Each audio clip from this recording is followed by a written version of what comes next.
قال رسول اللہ صلی اللہ علیہ وسلم من دل علی خیر فلہ مثل اجر فاعلہ۔ رسول اللہ صلی اللہ علیہ وسلم نے فرمایا جو شخص کس نیکی کی طرف رہنمائی کرے اسے اس نیکی کرنے والے کے برابر اجر ملتا ہے۔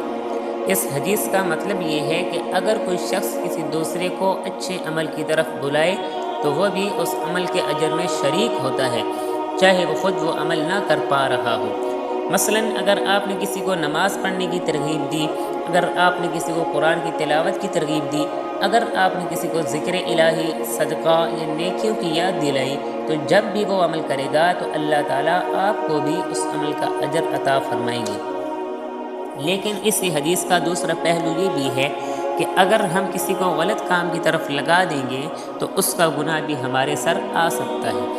مثلا اگر کسی کو جھوٹ بولنے پر لگا دیا، کسی کو غیبت پر لگا دیا، کسی کو نقصان پہنچانے پر لگا دیا تو اس کا نتیجہ بھی ہمارے اعمال میں ریکارڈ ہو سکتا ہے۔ اور ابھی جیسے کہ رمضان المبارک کا مقدس اور بابرکت مہینہ ہے تو یہ وقت ہے کہ ہم اور بھی زیادہ لوگوں کو خیر کی طرف راغب کریں۔ رمضان میں نیکیوں کا اجر کئی گنا زیادہ بڑھ جاتا ہے، اور جو شخص اس مہینے میں دوسروں کو نیکی کی طرف بلائے گا تو اللہ تعالیٰ اس کا اجر بھی اور زیادہ بڑھا دیں گے۔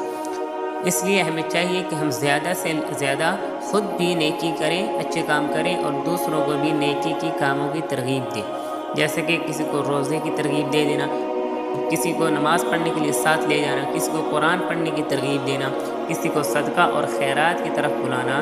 یہ سب وہ طریقے ہیں جن سے نہ صرف وہ شخص فائدہ اٹھائے گا بلکہ آپ کے اعمال نامے میں بھی اضافہ ہوگا۔ اور یاد رکھیں نیکی پھیلانا صرف اپنا فائدہ ہی نہیں بلکہ دوسروں پر بھی اثر انداز ہونے کا ایک عظیم ذریعہ ہے۔ اللہ تعالیٰ ہمیں نیکی کے کام کرنے کی توفیق عطا فرمائے اور دوسروں کو بھی نیکی کی طرف بلانے کی توفیق عطا فرمائے۔ آمین۔